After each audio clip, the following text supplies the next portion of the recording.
Ahí está. Bueno, nada, creo que sí se me escucha bien.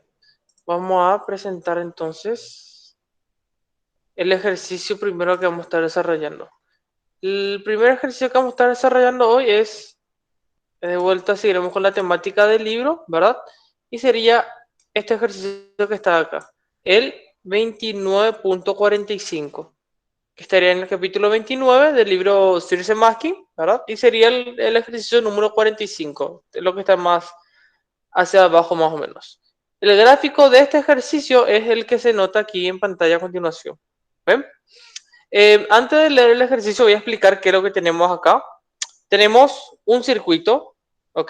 Que está a la izquierda y tenemos el otro circuito que está a la derecha. Fíjese que son circuitos totalmente separados, es decir, que no están unidos de ninguna manera. Lo que tenemos es una resistencia R sub 0, tenemos un capacitor que va a estar cargado y tenemos acá un interruptor, el cual al cerrarse empezará a descargar el capacitor. Y acá a la derecha tenemos lo que sería una bobina, ¿verdad? Con 25 vueltas. Entonces, el ejercicio se lee de la siguiente manera. Dice que en el circuito que se aprecia en la figura, el capacitor tiene una capacitancia de 20 microfaradios e inicialmente se carga a 100 voltios con la polaridad que se indica. La polaridad sería esta, del menos aquí abajo y el más aquí arriba. El resistor R sub 0 tiene una resistencia de 10 ohm en el momento t igual a 0. Se cierra el interruptor y el circuito pequeño no está conectado de ninguna forma al circuito grande. El alambre del circuito pequeño tiene una resistencia de 1 ohm por metro. Esto que ven acá me está diciendo que por cada metro de alambre que tenga en el otro circuito, el más pequeño, va a aumentar en 1 ohm. Y contiene 25 espiras. Esta sería la cantidad de vueltas que posee el segundo circuito. Luego dice, el circuito grande es un rectángulo de 2 por 4 metros, mientras que el pequeño tiene dimensiones A igual a 10 centímetros y B igual a 20 centímetros, que sería esta la parte A y sería esta la parte B. La distancia C es de 5 centímetros, que es la separación que hay entre el circuito grande y el circuito pequeño. La figura no está a escala. Ambos circuitos están fijos. Suponga que solo el alambre más cercano al circuito pequeño produce un campo magnético apreciable a través de él. La pregunta nos dice, determine la corriente en el circuito grande 200 microsegundos, esto que ven aquí es micro, después de que se cerró la perilla S que ven aquí. B, calcule la corriente del circuito pequeño 200 microsegundos después de haber cerrado y determine el sentido de la corriente en el circuito pequeño. Y por último nos pide que justifique por qué se puede ignorar el campo magnético de todos los alambres del circuito grande, excepto los que están más cerca del circuito. Bueno, este es el ejercicio que vamos a estar resolviendo. Voy a poner.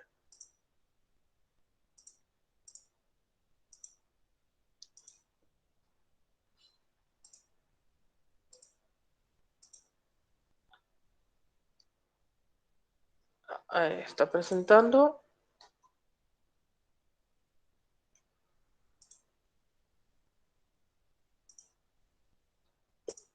Ahí está.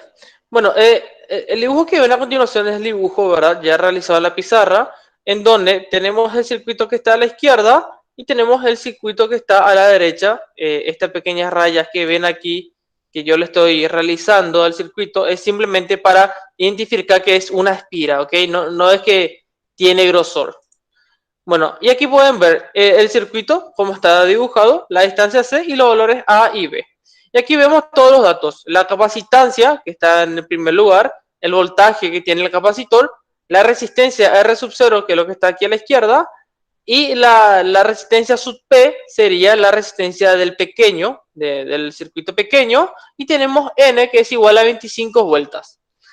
Bueno, como cualquier ejercicio, siempre lo primero que tenemos que hacer es ver, sacar los datos. Porque una vez que tenemos los datos, podríamos plantear qué ecuación podríamos llegar a utilizar. Bueno, en este caso, podemos ver aquí que la separación de vuelta es 5 centímetros y B simplemente no me entra aquí, ¿verdad? Y lo coloco aquí abajo para en tener que son 20 centímetros. Entonces, para plantear el ejercicio, lo que tenemos que hacer en la primera parte es la descarga del capacitor. ¿Por qué? Porque el capacitor ya se encuentra cargado y la idea es ver cómo este se va descargando. Entonces, esta descarga va a ocurrir mediante esta ecuación que ven aquí abajo, en donde I en función al tiempo es igual al voltaje sub 0 sobre R sub 0 por el exponencial de menos T sobre R sub 0 por C, donde la R sub 0 es la que está en mi circuito y la C sería la capacitancia del circuito, ¿ok? Del circuito grande. De momento olvidémonos del pequeño. La idea entonces es trabajar primeramente con la corriente que va a producir el circuito grande que ven aquí, ¿ok? Y para ello, repito, vamos a utilizar la ecuación que sería para descarga de un capacitor, porque el capacitor ya se encuentra cargado. Lo que haremos luego, antes de empezar a resolver los demás puntos, será calcular la resistencia total que tiene el circuito que está aquí, ¿ok? El circuito pequeño, que como vemos es un pequeño triángulo rectángulo, ¿ok? Ven aquí un pequeño triángulo rectángulo en donde lo que tenemos que hallar es el perímetro de esto. ¿Por qué? Y porque me está diciendo que la resistencia del circuito pequeño está en base a la longitud que posee el rectángulo. Que en este caso pueden ver que una vuelta entera sería A más B más A más B, que es la fórmula del área que tiene un rectángulo, ¿verdad? A más B por 2. Esto nos daría el perímetro que tiene solamente una vuelta, ¿ok? Y este resultado hay que multiplicar por 25 vueltas para que obtengamos la resistencia total. Esta sería la resistencia de una sola vuelta.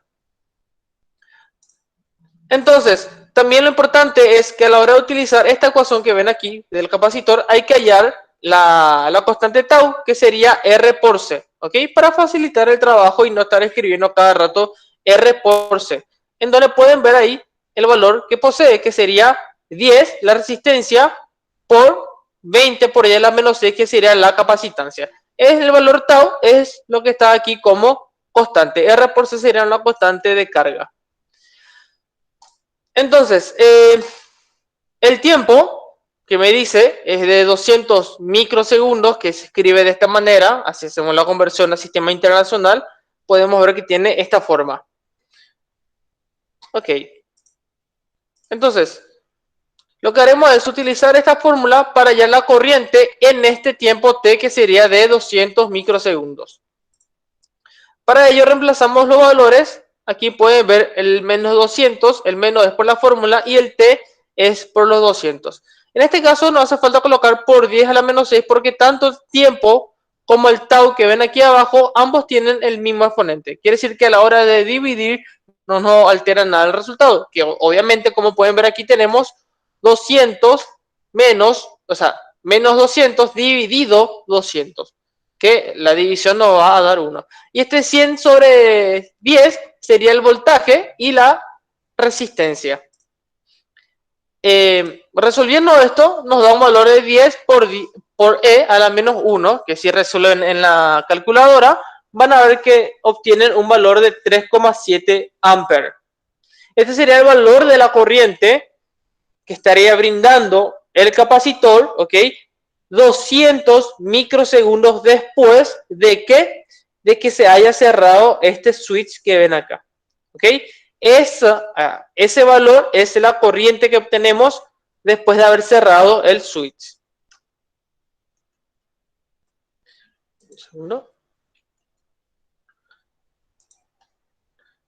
Quería entrarle. Bueno, entonces, para la parte A, que sería, repito, la descarga del capacitor, utilizamos la fórmula de descarga de un capacitor y reemplazamos simplemente todos los datos para obtener la corriente.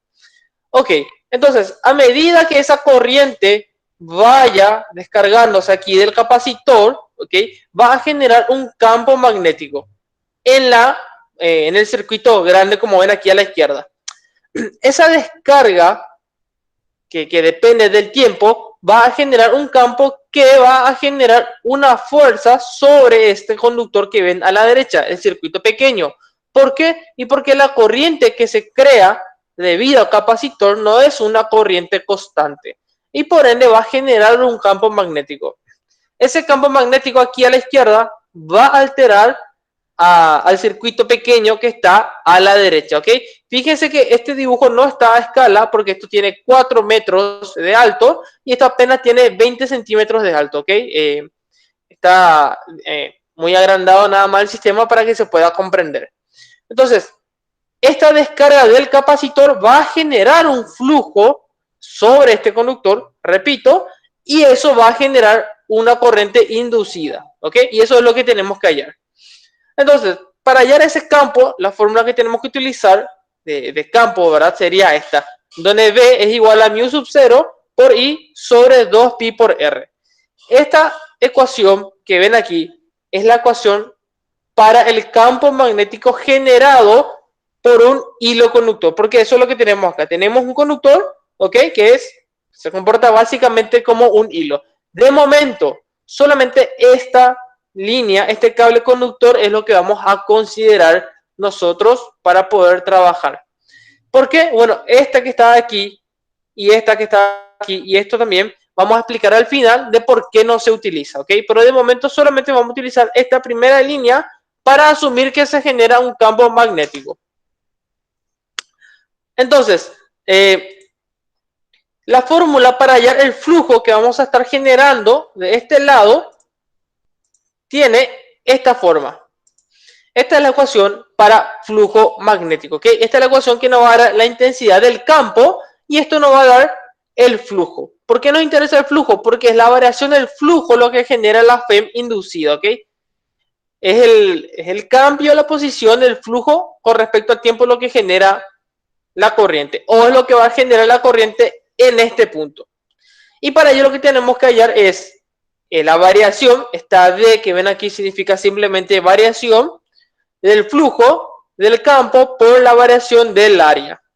Ahora, esta fórmula sale de esta, de flujo magnético, en donde se dice que el flujo es igual al campo magnético en intensidad por el área perpendicular en la que se encuentra. ¿Ok? Esta sería la fórmula principal y esta sería la fórmula derivada.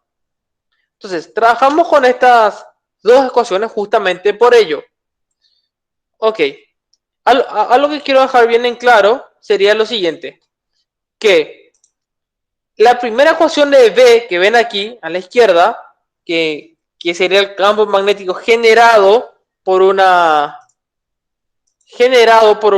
línea de corriente o por un conductor, ¿ok? Tiene la siguiente forma que ven aquí. Esta forma que está aquí, este sería mi conductor, lo que pueden ver, y este sería el circuito pequeño, ¿ok? Vale aclarar que esta fórmula que vamos a utilizar ahora es siempre con respecto a la perpendicular del conductor. ¿A qué me refiero? Que sencillamente la fórmula de generación de campo, la distancia R va a ser aquella que viene perpendicular al cable conductor, ¿ok? Este sería mi cable conductor. Por eso pongo acá lo que sería la perpendicularidad. Entonces, el área sería, como es un rectángulo, vamos a utilizar la misma fórmula que escribí recién, donde sería A más B por 2, ¿ok? Pero en este caso, como es el área de un rectángulo, es A por B. El perímetro es A más B por 2 y en este caso sería simplemente A por B. Ahora, repito, como solamente lo que es perpendicular es lo que me interesa, esto que es paralelo al conductor no me interesa, ¿ok? Por ello, L no es una variable en mi ecuación, sino que simplemente sería la R que ven aquí. Esta R es lo que voy a reemplazar por delta A, ¿ok? Entonces, la ecuación quedaría así. Tenemos que la variación del flujo es igual al campo por dA, en donde delta área vimos que es L por R, ¿ok? Es decir, L por R. En donde todo lo que varía aquí es solamente la R, por eso pongo en forma de diferencial. ¿Por qué? Y repito, porque lo que me interesa es la distancia que está perpendicular al conductor y no paralela. En este caso, L es paralela y la R lo que es perpendicular. Entonces, la fórmula, lo único que tenemos que hacer ahora es ver el método de integración para poder hallar el flujo. Y en este caso, el método de integración, si se fija, nuestra mu sub 0 por la I por la L dividido 2pi al cuadrado va a ser nuestra constante. ¿Ok? Y nuestra variable de integración va a ser la delta R que ven aquí dividido R. ¿Por qué divido R? Y bueno, porque esta R representa la distancia que hay desde el conductor de manera perpendicular al circuito más pequeño. ¿Ok? Repito, tiene que ser la distancia perpendicular al conductor. Entonces, ahí voy explicando con más detalles. Ahora, lo que falta definir serían nuestros límites de integración. Nuestros límites de integración serían los siguientes, porque toda integral va desde un límite inferior a un límite superior, ¿ok? Como ven aquí, el límite superior y el límite inferior. Ese límite inferior va a ser la distancia más cercana perpendicular que hay al circuito pequeño que sería este. Y la distancia más pequeña es la distancia C. Porque fíjense que C sale de manera perpendicular desde el conductor y va al circuito más pequeño. Por ello sería la distancia o donde empieza mi integral. Y este integrando iría desde C hasta todo lo que le continúa que sería A. Porque A sería la distancia que hay desde aquí hasta aquí. ¿Ok? Y la L, en este caso sería mi B, eventualmente, que es lo que yo explico acá. Que la L es la B, o que simboliza la B. ¿Está bien? Y ahora, si hacemos la integral de esto, vamos a tener la integral entonces desde C hasta C más A. Y sería la integral de R sobre R. Esa integral es una integral directa que se le conoce como logaritmo. Esa integral de logaritmo tiene una fórmula muy sencilla de aplicar que sería simplemente el logaritmo de R. ¿Ok? No hay ningún misterio con esa integración, es solamente colocar todas las constantes que sacamos al inicio por el logaritmo que ven aquí. Mu sub 0 por I por L sobre 2pi por logaritmo de R. Ese logaritmo de R sería el valor de la integral. Y como toda integral hay que resolver desde el punto C más A hasta el punto C. La idea de eso es que nosotros podamos integrar todos los valores de R desde, repito, C más A hasta C. Y ahora procedemos a realizar simplemente lo que sería el cambio de las variables. En vez de escribir R, vamos a escribir C más A menos logaritmo de C. Que es lo que vamos a escribir a continuación. Entonces, nuestro flujo variable de B sería mu sub 0 por I por L, que es B, que sabemos que vale B, vamos a reemplazar después por la B, dividido 2pi por, y ahora vamos a resolver lo que sería el logaritmo paso a paso y quiero que quede claro para que no haya confusiones, ¿ok? Quiero que miremos esta parte porque vamos a utilizar una propiedad del logaritmo.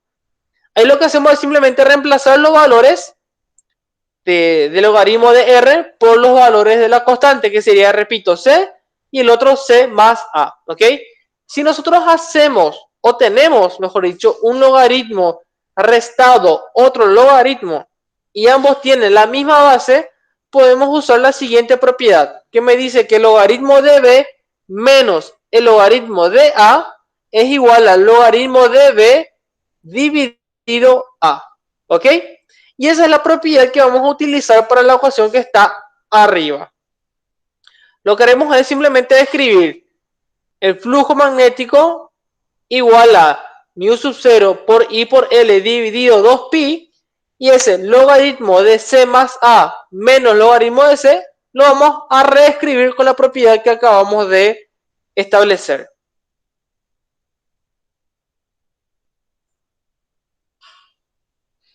Ahí está. Entonces nos va a sobrar logaritmo de C más A dividido C. ¿Ok? Y repito, utilizando la propiedad que anoté más arriba. Si trabajamos un poco más la ecuación, podemos reducir esos términos y dejamos solamente como mu sub 0 por I por B. Fíjense que ya reemplacé la B por la L dividido 2pi. Y nos sobra por logaritmo de 1 menos A sobre C.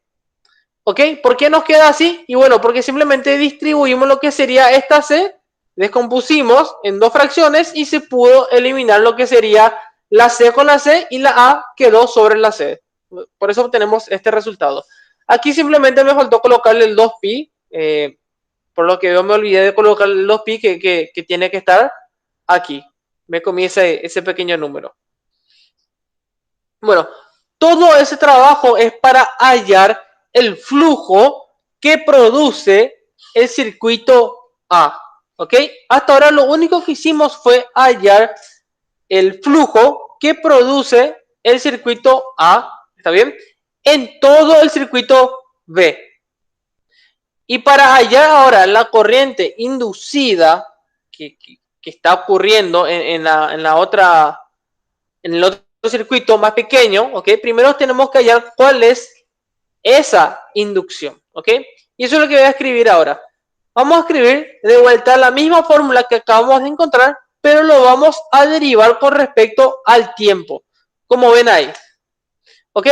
Ahora, ¿por qué yo digo derivado respecto al tiempo? Y fíjense, si miramos la ecuación que acabamos de hallar de flujo, que está a la derecha, vemos que tenemos mu sub 0 por I por B dividido 2pi por logaritmo de 1, que es una constante, y A dividido C, que también es una constante, ¿ok? Todo lo que tengo en mi ecuación de flujo, nada es una variable, solamente una cosa, la corriente. ¿Por qué? Porque vale recordar que la ecuación que rige para un capacitor, la corriente siempre es variable. Y eso es lo que tenemos ahora. No tenemos una fuente de FEN aquí, tenemos simplemente lo que sería un capacitor que se descarga.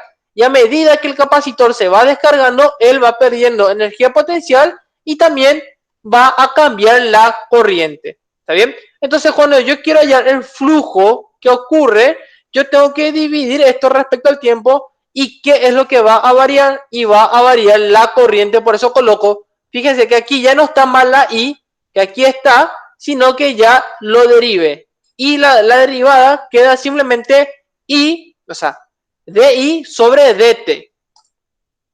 Ahora, ¿qué simbolizaría para nosotros esa I sobre DT? Y bueno, ahora vamos a volver a lo que sería la ecuación para un capacitor que se descarga, que es la ecuación que vimos ya al inicio de la explicación del ejercicio. ¿Está avanzando? Dame un segundo. Ahí está.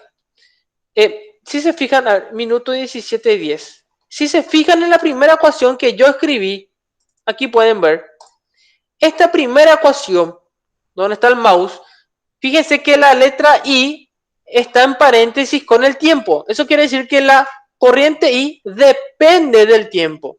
¿Está bien? Y esa sería la fórmula, la que ven ahí, para la descarga de un capacitor. Un segundo. Ahí está.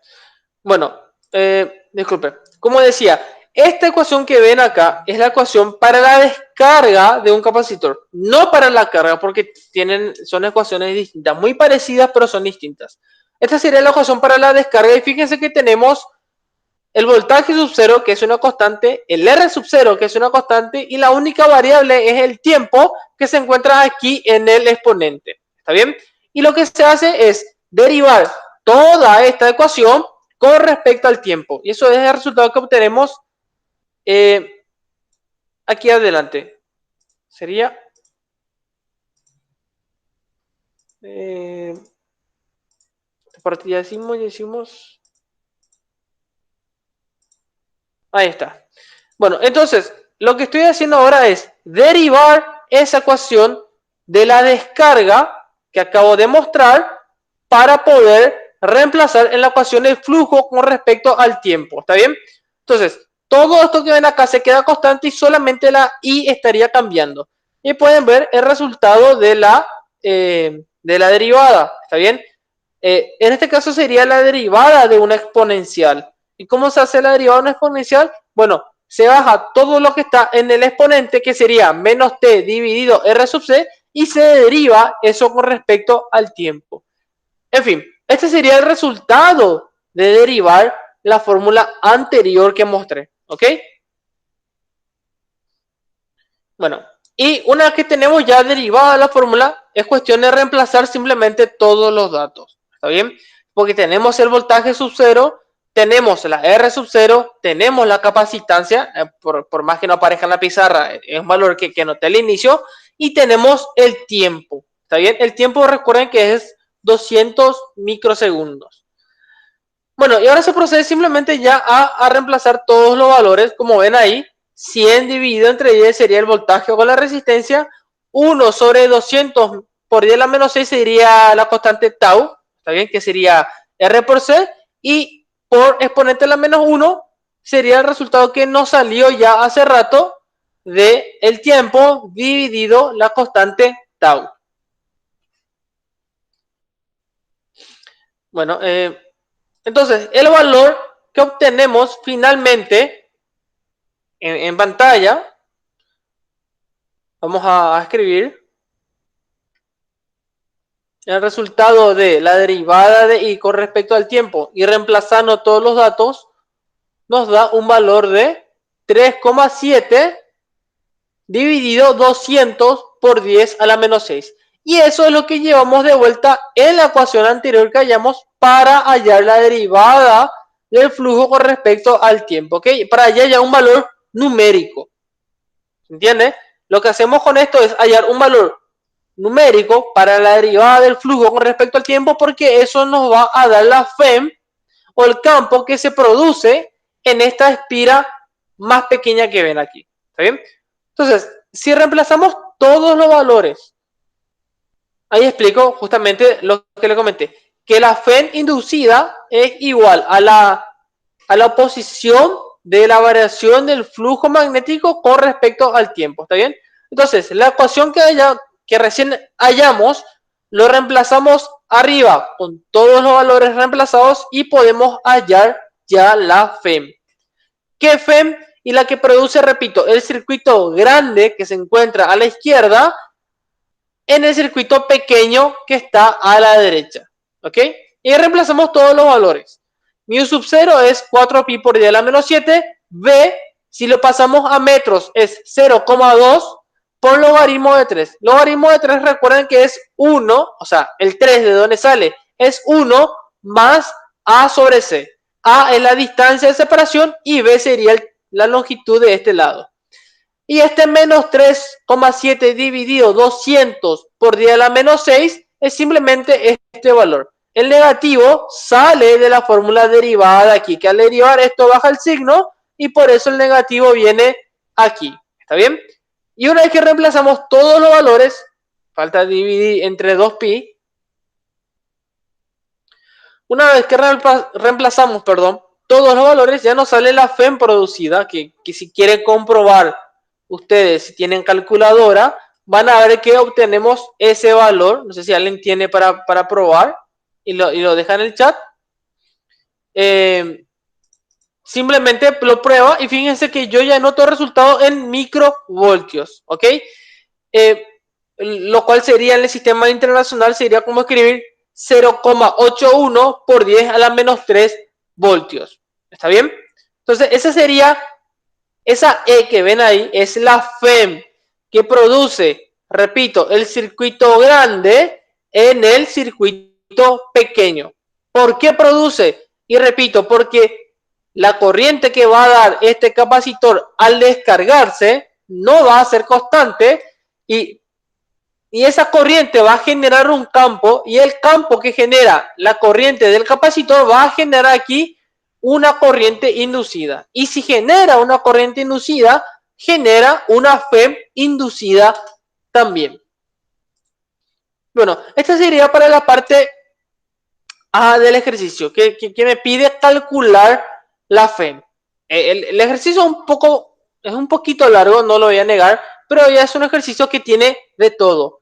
Tiene teoría, tiene mezcla con unidades pasadas, inclusive tiene también un poco de integral que no es tan complicado, es una integral un poco más o menos básica, ¿verdad? Que, como le digo, una integral directa. Bueno, y lo último que queda hacer, o lo que nos pide, perdón, la parte C, sería que hallemos la corriente producida por esa FEM inducida. Y la corriente es simplemente reemplazar que la FEM es igual a I por R. ¿Saben? Que es la fórmula básica de resistencia. Y en este caso, ya tenemos la FEM, ya tenemos la resistencia, que repito, esa resistencia sub P al inicio del ejercicio, yo indiqué que vale 0,6 ohm por metro. ¿Está bien?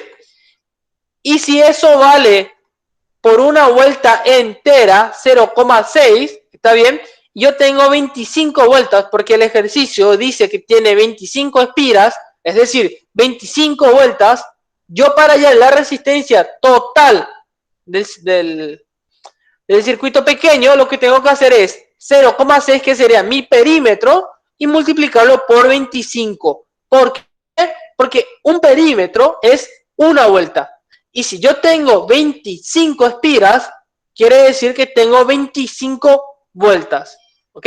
Y por eso que entonces que la resistencia del circuito pequeño es la cantidad de vueltas por 0,6. Ese 0,6, repito, es la cantidad de ohm por metro que me ofrece el ejercicio. Bueno, y con eso ya se puede hallar lo que sería la resistencia del circuito pequeño, que obtenemos un valor de 15 ohm, y ahora podemos calcular ya lo que sería la corriente producida por la FEM en el circuito pequeño. En donde si despejamos la I, vamos a pasar la R sub P a dividir al otro lado, ¿ok? Y ya reemplazamos los valores. Si reemplazamos 0,81 por 10 a la menos 3 dividido 15, vamos a obtener el valor de la corriente, que en este caso va a salir un valor bastante pequeño, porque fíjense que el voltaje en sí ya es bastante pequeño.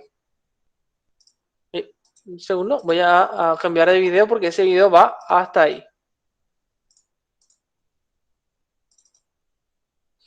Ahí está. Ahora sí obtenemos entonces el valor.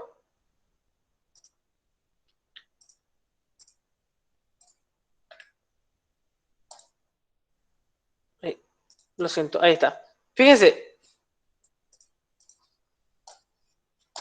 Ahora obtenemos lo que sería el valor una vez reemplazado. Repito, reemplazamos la FEM inducida, que es 0,81 por 10 a la menos 3, lo dividimos entre 15, que es la corriente total del circuito pequeño, y esa división nos produce la corriente. La corriente inducida, por eso le coloqué un pequeño sombrerito para indicar que es la corriente inducida, y vemos que tiene un valor de 54 microampere. Esa pequeña U que ven ahí es lo que está al lado de la A. Esto es una pequeña U en realidad, ¿ok? Que me indica que el valor de la corriente es 54 microampere. Si quieren escribir en el sistema internacional, simplemente colocan 54 por 10 a la menos 6 ampere. ¿Está bien? Esa sería la unidad de medida para la corriente. Y fíjense que es bastante pequeño. Bueno. Entonces, con eso tenemos finalizando recién lo que sería la parte A del ejercicio que nos pide la FEM y la parte B que nos pide la corriente. ¿Está bien? Voy a anotar después qué número de ejercicios sería en el libro que estaremos sacando. Lo que haremos a continuación sería calcular ahora hacia dónde estaría dirigido esa corriente que acabamos de hallar de 52 microamperes. Y fíjense, el ejercicio me da el gráfico que ven a continuación. ¿Está bien? Yo solamente lo paso en la pizarra para que se pueda apreciar. Este valor, perdón, esas X que ven ahí en el circuito que está a la izquierda representan mi campo entrante y los puntos que están afuera representan lo que sería el campo saliente. ¿Está bien? Y fíjense que mi capacitor ya me dice que en la parte de arriba es positivo y abajo es negativo. Eso ya me indica que la corriente en el circuito grande es de sentido horario. ¿Está bien? Que si lo hacen por la regla de la mano derecha, pueden probar que sencillamente el pulgar, ¿está bien? El pulgar en este lado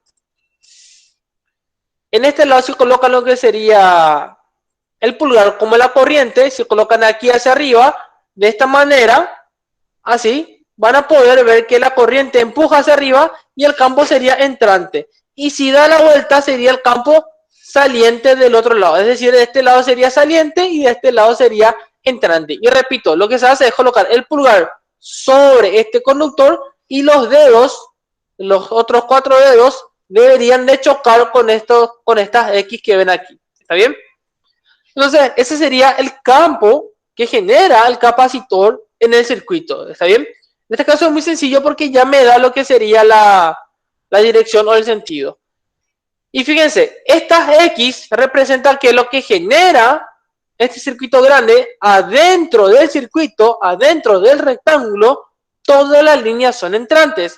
Y todo lo que esté por fuera, en azul, por fuera, es el campo saliente que produce el circuito grande. ¿Está bien? De momento no estamos hablando del pequeño, es solamente del grande. Si estamos afuera del circuito, se produce un campo saliente. ¿Está bien? Eso quiere decir que el circuito pequeño está sintiendo un campo saliente dentro de él. ¿Está bien? Porque esto, si ven, todo lo que está afuera del circuito me dice que tiene que ser saliente por la regla de la mano derecha, entonces por ende lo que pasa en este circuito tiene que ser también saliente, ¿está bien?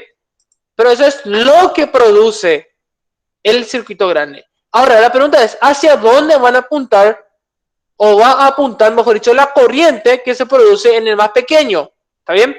En este caso, como el capacitor me dice que al conectarse él pierde carga, eso quiere decir que va a ir perdiendo también corriente. Y si pierde corriente, va a ir disminuyendo la intensidad del campo que él va generando. En otras palabras, que al inicio el campo que genera el circuito grande, el circuito vamos a llamarle A, es mucho más intenso al inicio y a medida que pasa el tiempo va disminuyendo. ¿Está bien?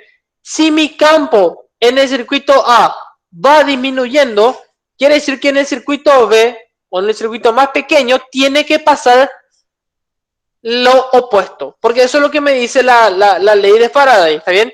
Que en la FEN inducida o la corriente inducida se opone al cambio de la variación del flujo magnético. Y en este caso, si nos fijamos, estos puntos sería el campo que produce A en B. ¿Está bien? ¿Y cómo va a ser entonces por la regla de la mano derecha? Bueno, imaginemos que en vez de que haya 4, cuando pasa un segundo, solamente hay 3 líneas. Cuando pasa 2, quiere decir que hay 2 líneas. Y cuando pasan 3 segundos, hay una línea. Y cuando pasan 4 segundos, ya no existen líneas. Quiere decir que el flujo va disminuyendo. ¿Ok? Si el flujo que es saliente va disminuyendo, quiere decir que el campo que produce B por la corriente inducida también va a ser saliente. ¿Por qué va a ser saliente? Porque el campo que produce B es saliente, pero va disminuyendo. ¿Está bien? Entonces, si B hace lo opuesto, sería que este también es saliente. ¿Está bien? Porque se resiste a que del circuito A salgan más líneas, porque va perdiendo líneas, ¿está bien? Entonces, si hacemos la regla de la mano derecha, también en el circuito B, vamos a ver que la línea de campo tiene que tener este sentido. ¿Ven? Va a tener que ser con los puntos negros, representa que son salientes, es decir, que todo lo que se produce dentro del circuito B tiene que ser un campo saliente, ¿está bien? Y por ende, si nos vamos por la regla de la mano derecha, todo lo que esté afuera del circuito B va a ser entrante. Y la corriente va a tener la dirección que se nota en pantalla. Esa sería la dirección que tendría la corriente. Existe otra manera un poco más fácil de verlo esto también. Sería, por ejemplo, que si yo tengo una espira, ¿está bien? Y estaría entrando flujo a esta espira, pueden usar los 4 dedos, pueden usar solamente el pulgar, ¿está bien? Que si el flujo va entrando y va en aumento, el campo opuesto sería hacia el otro lado y mis pulgares, y mis dedos, que sobran, los 4 dedos, indicarían la dirección de la corriente, ¿está bien? En este caso, como el campo no está entrando, sino que está saliendo, ¿está bien? El campo inducido tiene la misma dirección, ¿se entiende? Y por ende, entonces, al doblar los dedos, obtenemos la dirección que se ve en pantalla. ¿Está bien? Espero que eso haya quedado claro. Si tienen cualquier duda o consulta, o si avanzo muy rápido, o si no se entiende, no tengan vergüenza en cortarme, en levantar la mano, escribir en el chat, o si quieren hablar, sin ningún problema, ¿ok? Bueno, este sería el primer ejercicio. Es un poco extenso, ¿verdad? Pero como les comenté, es un ejercicio que tiene de todo. Bueno, vamos a pasar al otro ejercicio que es más cortito, que nos tomará 5 minutos nada más. Y el ejercicio sería, aquí pueden ver este ejercicio que les indico en el libro que estamos utilizando, que sería el Senmaski, sería el ejercicio 29.53. Les comparto mi pantalla para que puedan ver. Deja de compartir. Dame un segundito. Ahí está.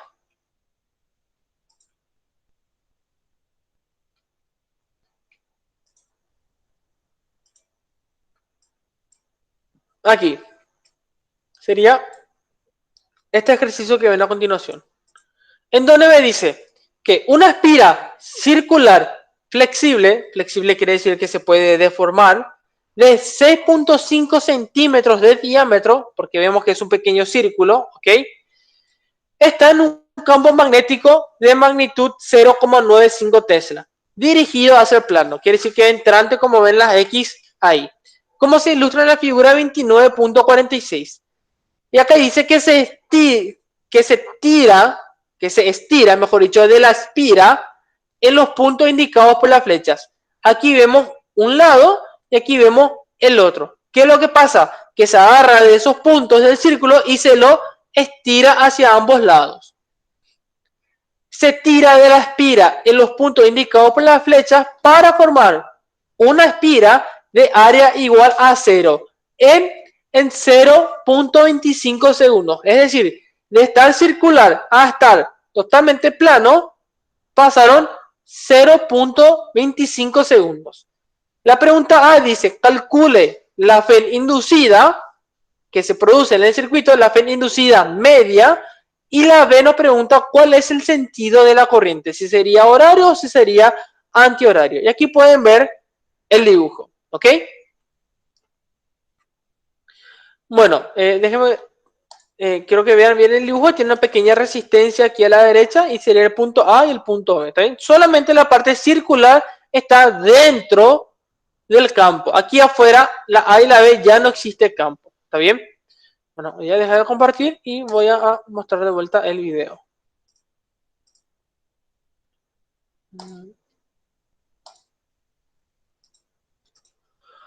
Bueno, vamos a ver si ahí está, ahí se nota. Bueno, si se fijan, ahí estoy tratando de dibujar, no se aprecia nada más de la mejor manera, ¿verdad? Pero es el dibujo que traté de hacer. En donde tenemos lo que sería el circuito sin finalizar, ¿verdad? Aquí la parte circular y aquí tendríamos el siguiente fenómeno donde se podría verlo achatado. ¿Está bien? Entonces, si continuamos, vamos a ver que lo primero es sacar los datos, ¿está bien? Mismo procedimiento siempre. Que el diámetro vale 0.5 centímetros, que el campo inducido B vale 0,95 y el tiempo cuando el área vale 0, el tiempo vale 0,25 segundos. Y si tenemos lo que sería el diámetro, que vale 0,6 centímetros, es siempre importante calcular ya lo que sería el radio, porque eventualmente vamos a necesitar el área. Y aquí tenemos que el radio es igual a 6,5 dividido entre 2. Eso sería el radio del círculo de alambre. Bueno, para calcular la FEM que se produce en este circuito, simplemente utilizamos la ley de Faraday de vuelta, ¿está bien? O ley de Lenz, como mejor le parezca, son muy parecidas ambas leyes, ¿está bien? Y vemos que la fórmula es la siguiente, es la clásica de todas, en donde la FEM inducida es igual a N sería la cantidad de vueltas que tiene el circuito, es decir, la cantidad de espiras, y la derivada del flujo con respecto al tiempo sería la variación del campo, ¿está bien? En este caso no hay que hacer ninguna integración ni nada, sino que hay que darle una interpretación diferente a la derivada. Cuando hablamos de promedio y tenemos una derivada, normalmente el promedio es simplemente una relación entre la diferencia de dos valores, ¿ok? Porque la derivada significa eso, diferencia. Solamente que diferencia infinitesimal. En cambio, cuando hablamos de promedio, no estamos buscando ese tipo de diferencia, entonces podemos reescribir la ecuación que vemos ahí de la forma en la que se encuentra abajo, en donde ese pequeño triángulo que ven aquí es una delta, que significa también variación. Es una variación un poco menor que la derivada, pero también se puede entender esto como un antecesor de la derivada. Tienen casi el mismo significado. Entonces, esta delta que ven aquí es la delta que se utiliza muchísimo en matemática para cualquier otra aplicación y que significa simplemente variación. Variación aquí, y bueno, significa la variación de un valor final menos un valor inicial, que es lo que coloco arriba, que la delta significa la resta entre dos números. ¿Entre qué tipo de número? Y bueno, un valor que sería el final menos el inicial. Siempre significa eso la delta. ¿Está bien? Y en este caso, la delta del flujo magnético es lo que estaríamos hallando. Y es lo que escribo a continuación. El signo negativo es parte de la fórmula de la ley de Faraday, no es parte de la delta, vale aclarar. Y lo que escribo a continuación es que el flujo en B menos el flujo en B, esa sub 0 significa que es inicial. Y esa T sub 0 que está abajo también significa que es inicial. Y lo que hacemos ahora es simplemente la resta entre esos dos valores. Ahora, por ejemplo, ¿cuánto vale el tiempo? Y bueno, el tiempo final sabemos que tiene que valer 0,25 segundos. ¿Cuánto vale el tiempo inicial? Vale 0. ¿Está bien? Y ahora, lo que hacemos también es descomponer el flujo por su fórmula más conocida, que el flujo magnético es el campo magnético perpendicular por el área de superficie, que es lo que ya expliqué en el primer ejercicio. Y acá se aplica de manera directa sin ningún tipo de derivada, ¿está bien? Que es lo que tienen aquí abajo. Que esta V por A es simplemente la fórmula de flujo, que ya demostré en el primer ejercicio, ¿está bien? No es nada raro. Solamente que esta A sub 0 que vemos sería el área inicial, ¿está bien? Porque el campo, fíjense que el campo ahora no tiene ninguna sub 0. Eso es porque el campo no varía en mi experimento, sino que lo que varía es el área. Esa área sería inicial cuando está de manera circular y la final sería cuando valga 0. ¿Está bien? Es decir, esta área final sería 0 menos el área inicial que vale pi por radio al cuadrado, que el radio tenemos aquí arriba. ¿Está bien? Y se lo divide con el tiempo. Y el tiempo, repito, es t menos t inicial, en donde t es el tiempo final, que sería 0.25, y la t sub 0 sería 0, porque es un tiempo inicial. ¿Está bien? Y es lo que hago a continuación. Reemplazo simplemente los valores por lo que representa y podemos obtener la FEM sin ningún tipo de derivada ni nada. Solamente cambiando el significado de la derivada por variación, porque al fin y al cabo ambos representan lo mismo. No hay que olvidar el signo, porque si no la FEM va a salir negativa, cosa que no debería de ser en este caso. Y el signo que ven ahí de la fórmula se va a eliminar con el signo de la diferencia. Si reemplazamos los valores, la intensidad del campo, hallamos el área, ya podemos hallar lo que sería la FEM inducida. El área, como sería el área de un círculo, ¿por qué? Porque solamente la parte circular está dentro del campo. Vemos que el área es pi por radio al cuadrado. Y el radio al cuadrado ya lo poseemos. Bueno, y ahora nada más ya reemplazamos los valores. Si quieren hacer a la par con alguna calculadora para corroborar los valores, no hay ningún problema. Esa E sub m que le coloco es simplemente indicando que es la FEM media producida por el campo magnético en la espira. ¿Está bien? Reemplazamos los valores de una manera directa. No se olviden pasar a metros su radio para que el valor coincida. En este caso yo ya escribo para dejarlo en metros, ¿está bien? Por eso que coloco 0,065 dividido entre 2, que sería mi radio al cuadrado, y todo eso falta multiplicarlo por pi, ¿ok? Y hay que dividir también con el tiempo que tarda en deformarse por completo la espira o en desaparecer el área. Tienen el mismo significado, ¿ok? Eso lo metemos en una calculadora y ya obtenemos el valor final para lo que sería la FEM. Y como ven, la FEM obtenemos un valor de 0,0126 voltios. Un valor bastante pequeño, ¿verdad? Pero también se aprecia justamente por la variación del área. En este caso, lo que produce la corriente en este ejercicio es solamente la variación del área. Simplemente eso. Bueno, y lo que queda por último sería calcular hacia dónde va a ir el flujo. Ahí podemos ver el dibujo un poquito más, un poquito mejor dibujado y un poquito más grande, en donde lo que tenemos es la cantidad de campo que entra por el cuerpo. ¿Está bien? La idea es que a medida que se vaya estirando lo que sería el cuerpo circular, ¿está bien? Cada vez van a ir desapareciendo líneas de campo adentro. ¿Por qué? Y porque el área va a ir disminuyendo. Si eventualmente, en vez de tener 4 líneas, suponemos que tenemos 2, ¿está bien? Ahí podemos decir que el campo está disminuyendo. Y si por la ley de Faraday yo sé que la FEM se contrapone, es decir, es opuesto a la variación de ese flujo, yo puedo calcular si el campo inducido es entrante o saliente. Normalmente, por experiencia, si un campo magnético es disminuye, ¿está bien? Sea este entrante o saliente, si disminuye, el campo inducido casi siempre o siempre tiene la misma dirección. ¿En qué me refiero? Que va a ser también entrante o que va a ser también entrante o saliente.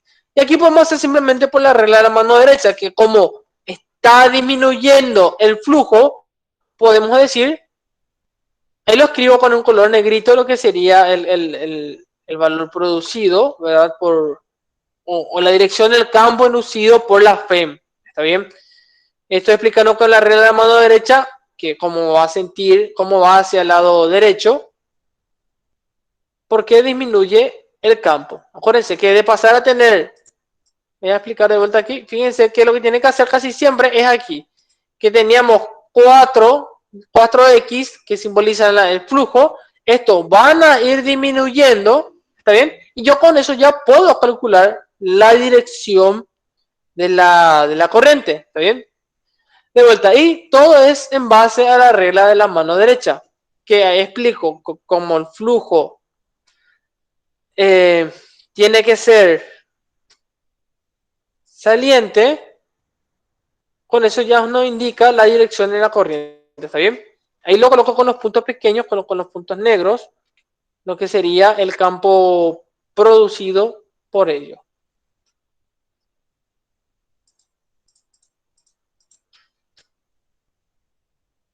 Si, por ejemplo, el campo aumentaba, tendría que haber sido al revés la dirección. ¿Está bien? Bueno, ese sería el ejercicio 2. Un ejercicio bastante simple, bastante corto, ¿verdad? Eh, como vieron, la fórmula no es tan complicada. Denme un segundo, voy a ver de mostrarles el último.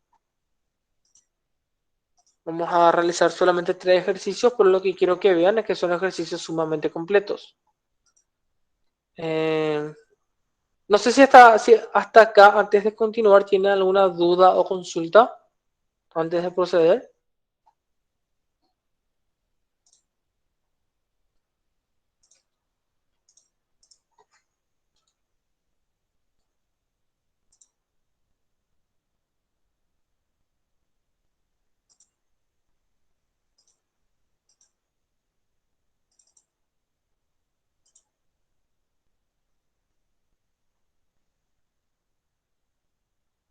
Bueno, creo que hice presa en pantalla. Sí. Bueno, este ejercicio será un poco más rápido porque parece largo, pero no es largo en realidad. Es solamente que tiene una parte matemática muy extensa, que cuestión de derivada. Yo lo mostré paso a paso para que vean el proceso nada más, pero no es complicado. Bueno, voy a leer el ejercicio que tenemos para ver si se puede.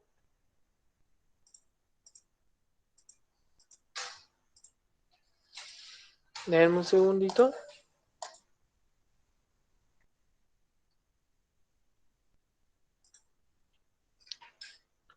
Bueno, el ejercicio en esta sección es el ejercicio, a ver, es el 29 punto...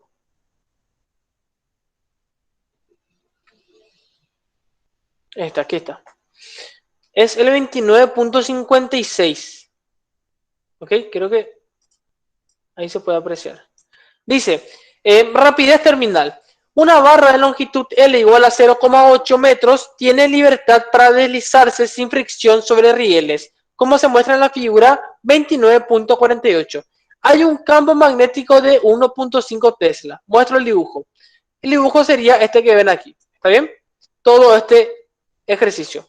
Dice que el campo es de 1.5 Tesla dirigido hacia el plano de la figura, es decir, entrante.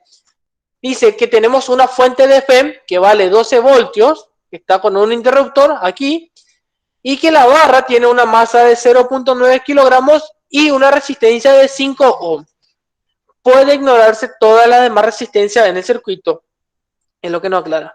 Dice, se cierra el interruptor en el momento T igual a 0.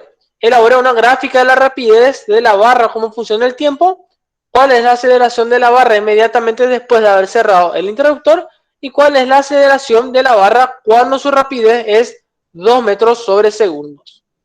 Y cuál es la rapidez terminal de la barra, que es lo que nos pregunta.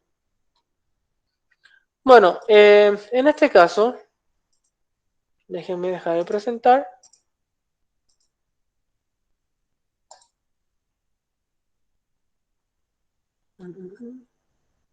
Ahí está.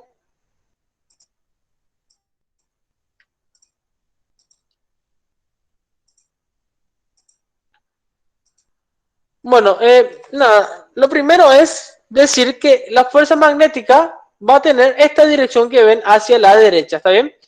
Lo primero que quiero que quede claro sería lo siguiente, que como se produce ya una FEM que va para arriba, a la derecha y para abajo, que sería el sentido real de la corriente, porque hay una FEM, vemos que por regla de la mano derecha, si el campo es entrante y mi dedo apunta hacia abajo, mi pulgar apuntaría hacia lo que sería el vector fuerza, que estaría apuntando, si lo vemos de frente, hacia la derecha. ¿Está bien?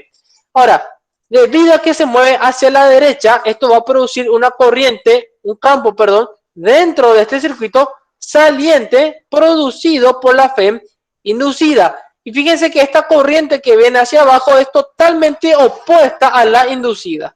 Eso quiere decir que cuando yo haga mi fórmula para poder hallar la corriente, voy a tener una resta de FEM, una resta de diferencia de potenciales, en donde la E es la fuente de potencial primaria que produce este más y menos, y esta B por L por B sería la otra fórmula que se produce debido a que el conductor que fluye corriente por él se mueve en un campo. ¿Ok? Esta sería una fórmula ya directa, que la FEM producida, repito, por un conductor por el cual pasa corriente y se mueve por un campo magnético es igual a V por L por V. Esto sería igual a I por R. ¿Por qué? Porque sería la fórmula simplemente de voltaje. Y lo que hacemos es una resta de FEM. ¿Está bien? Ahora, ¿por qué hacemos una resta de FEM? Porque el ejercicio lo que me plantea es calcular la velocidad de todo esto. Ahí escribo la fórmula que sería para una FEM, ¿está bien? Que para un conductor, perdón, que se mueve en un campo magnético. Bueno, entonces lo que tenemos que hacer es calcular la velocidad de todo este sistema, ¿está bien? Y una gráfica que nos pide. Entonces lo que tenemos que hacer primeramente es escribir la fórmula de fuerza magnética, que en este caso sería I por L por V, que sería la fórmula que siente un conductor por el cual pasa corriente y está en un campo magnético, dividido M. Esto que ven aquí sale simplemente de la segunda ley de Newton, que la fuerza es igual a la masa por aceleración. Y en este caso la fuerza sería la fuerza que tiene el conductor dividido la masa. Si reemplazamos la I que se encuentra arriba y la introducimos en la ecuación de abajo, podríamos despejar lo que sería la velocidad. ¿Está bien? Aquí van a ver un proceso un poquito largo que van a tener grabado para poder verlo una y otra vez. Lo hago paso a paso para que se entienda de la resolución del ejercicio. ¿Está bien? Fíjense, lo que hice ahora es simplemente despejar la I de aquí arriba, lo escribo aquí abajo y esto lo reemplazo aquí. ¿Está bien? Simplemente lo reemplazo. ¿Qué es lo que hago a continuación?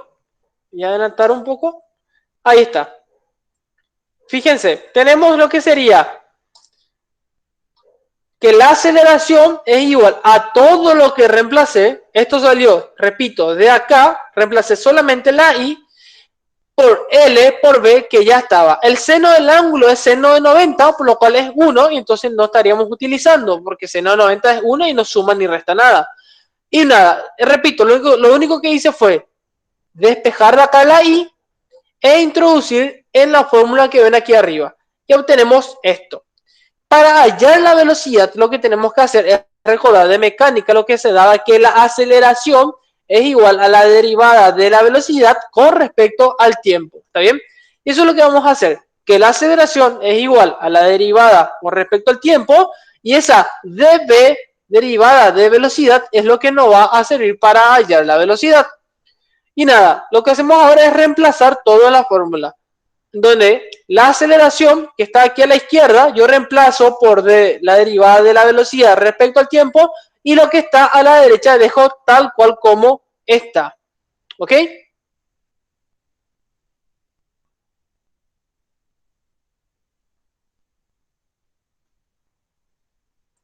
Bueno, un segundo, a ver si.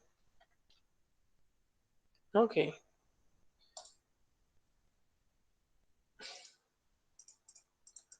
Bueno, entonces, simplemente lo que hago es reemplazar en la fórmula, y ahora lo que hago es el delta t que está aquí abajo a la izquierda, paso al otro lado a multiplicar. ¿Ok? Es solamente eso.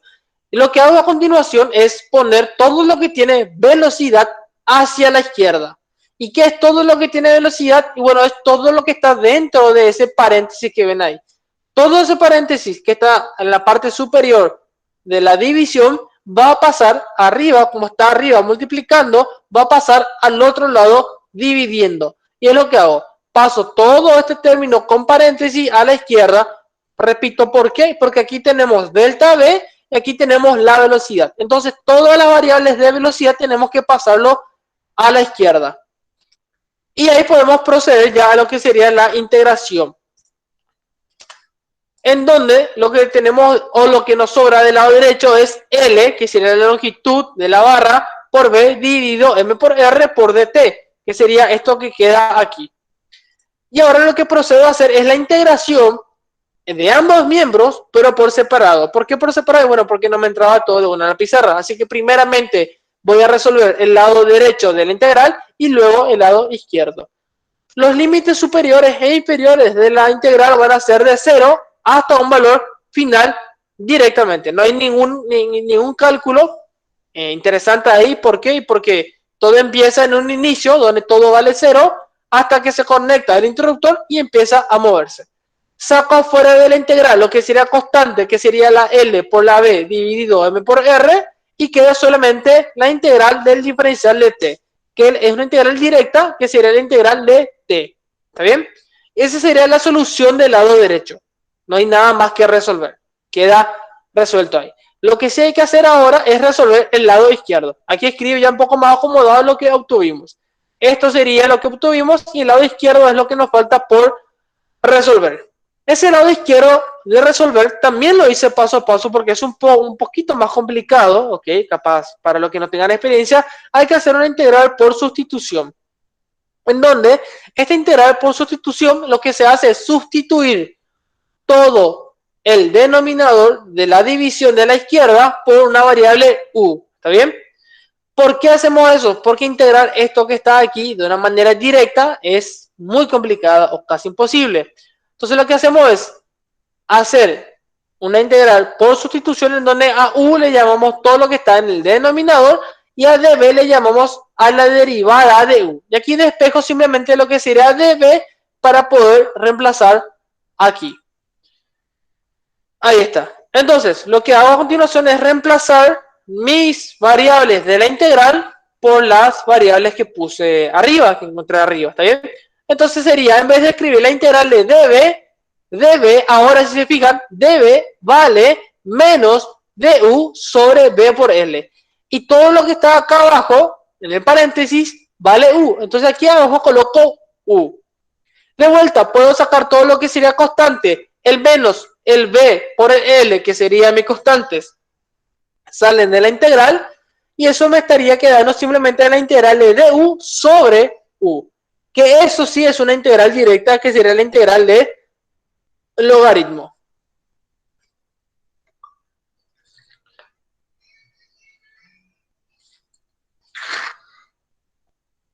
Bueno, ahí tenemos lo que sería la integral directa. Escribo arriba lo que sería el ejemplo de eso, que es la integral de x sobre x, el logaritmo de x. Entonces aquí simplemente la integral de du sobre u sería la integral del logaritmo de.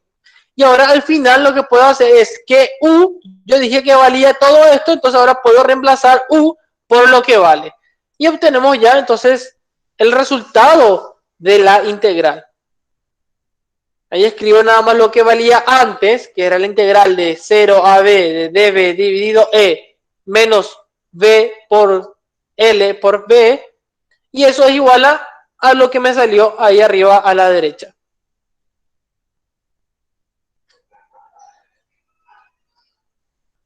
Ahí está. Entonces, reemplazamos u por lo que vale, que sería e menos b l por la b corta.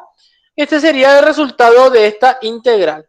Y ahora nada más lo que hacemos es igualar, falta reemplazar los valores de b y 0 en este lado de la integral, ¿está bien?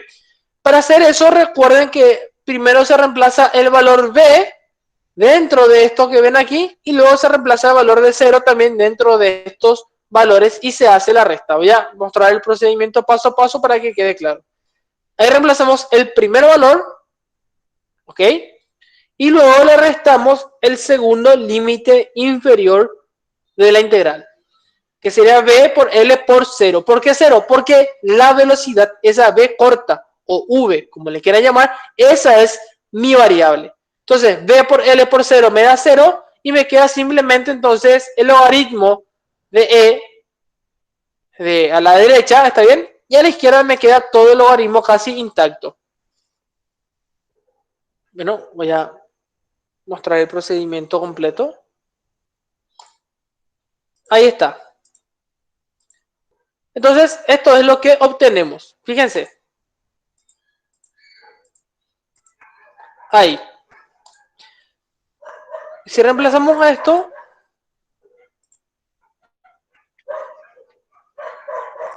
ahí. Fíjense qué fue lo que acabo de hacer. Aquí reemplazamos esto por 0. ¿Está bien?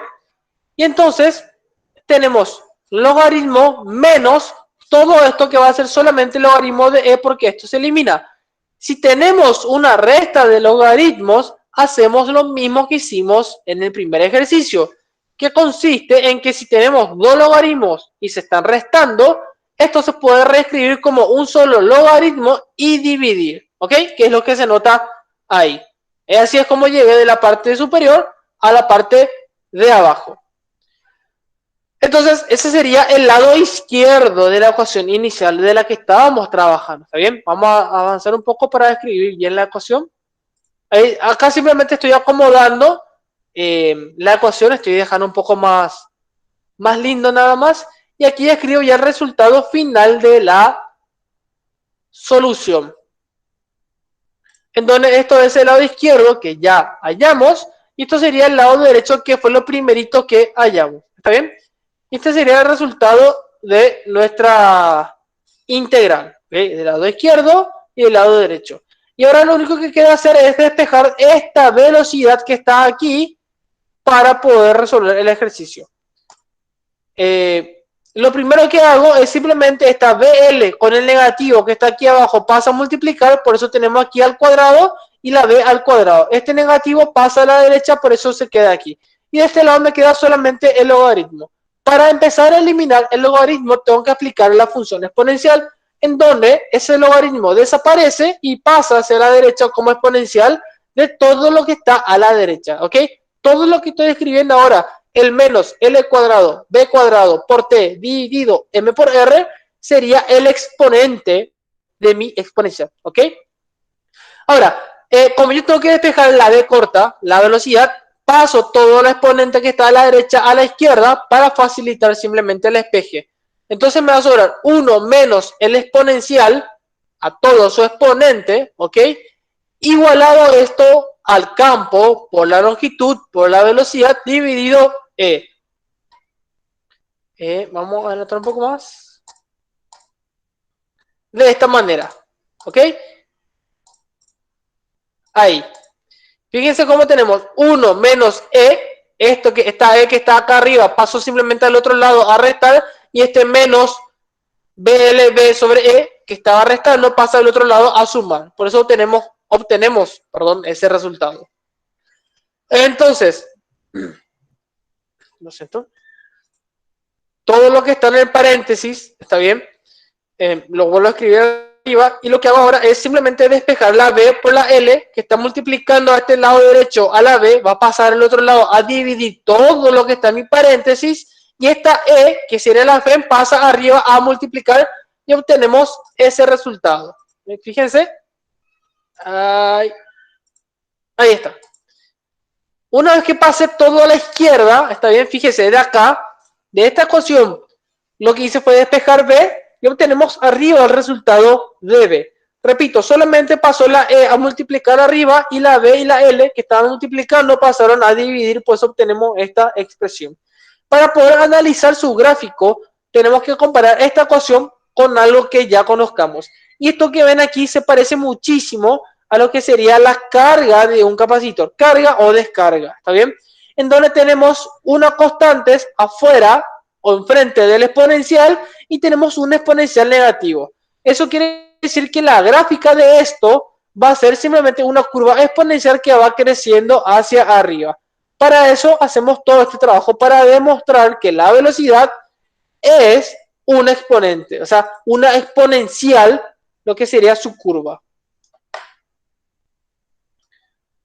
Entonces, esa sería la parte A del ejercicio. Ahora procedemos a lo que sería la parte B, que es súper sencilla, ya vamos a culminar con esto. Tiene la parte B y la parte C y ya terminamos, ¿está bien? Pero estas partes son mucho más rápidas.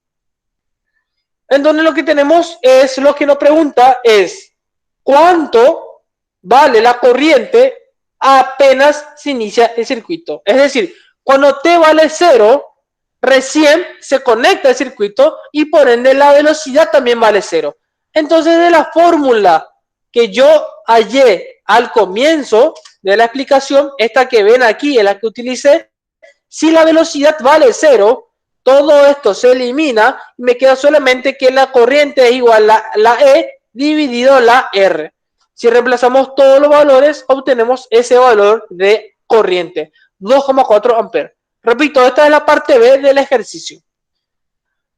Entonces, también nos pregunta si esa es la corriente, cuánto vale la aceleración, y la aceleración simplemente despejamos de esa fórmula que se ve arriba, en donde la fuerza magnética por un conductor es igual a la fuerza igual a I por L por B, y la fuerza saben que siempre se puede igualar a masa por aceleración. Eso se puede hacer en todos los casos. Si hacemos entonces ese reemplazo, aquí ya tenemos la corriente, tenemos ya la L y la B, vemos que la fuerza nos sale 2,88 newton, que la B es un valor que ya tenemos, la L es un valor que ya tenemos y la corriente fue un valor que acabamos de hallar, ¿ok? Que salió 2,4. A reemplazar todos esos valores obtenemos 2,88 newtons de fuerza magnética. Y de ahí podemos despejar de la segunda ley lo que sería la aceleración. Y la aceleración es simplemente la masa dividido, perdón, es la fuerza dividido la masa, que sería 2,88, la masa sería 0,9 kilogramos y nos da un valor de 3,2 metros sobre segundos al cuadrado.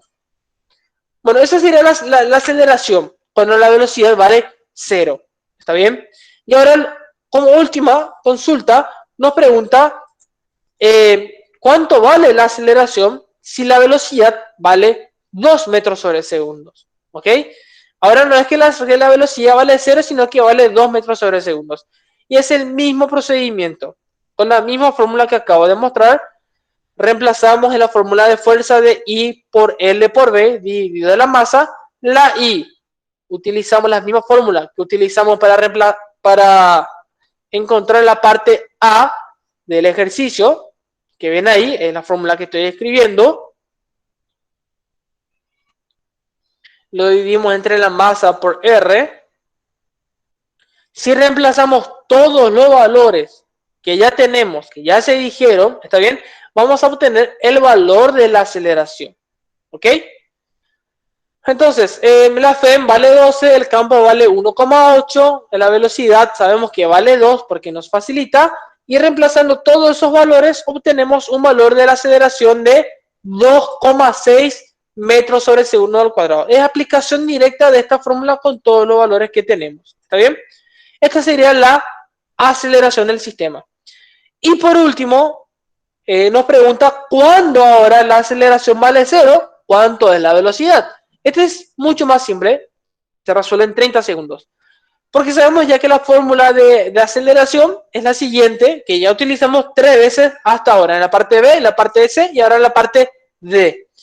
Si la aceleración vale 0, toda esa ecuación de ahí se iguala a 0, ¿está bien? Entonces, la R por la M pasa al otro lado multiplicado por 0 se elimina, y la L por B pasa a la izquierda a dividir. 0 dividido a cualquier número me da 0 y solamente me queda 0 igual a la FEM menos el campo por la longitud por la velocidad.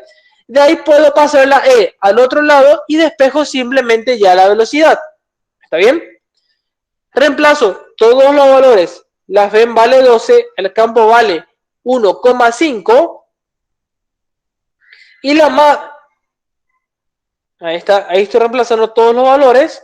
Y la solución de la velocidad para cuando la aceleración vale 0 es 10 metros sobre segundo. ¿Ok? Y ahí estaría finalizando el ejercicio, todo la explicación de los 3 ejercicios. Sé que fueron ejercicios un poco muy extensos, pero la idea es que se entienda también mucho la teoría en base a esto. Ok, voy a detener la grabación un segundo para poder hacer todo esto en la página. Bueno, tengo la grabación.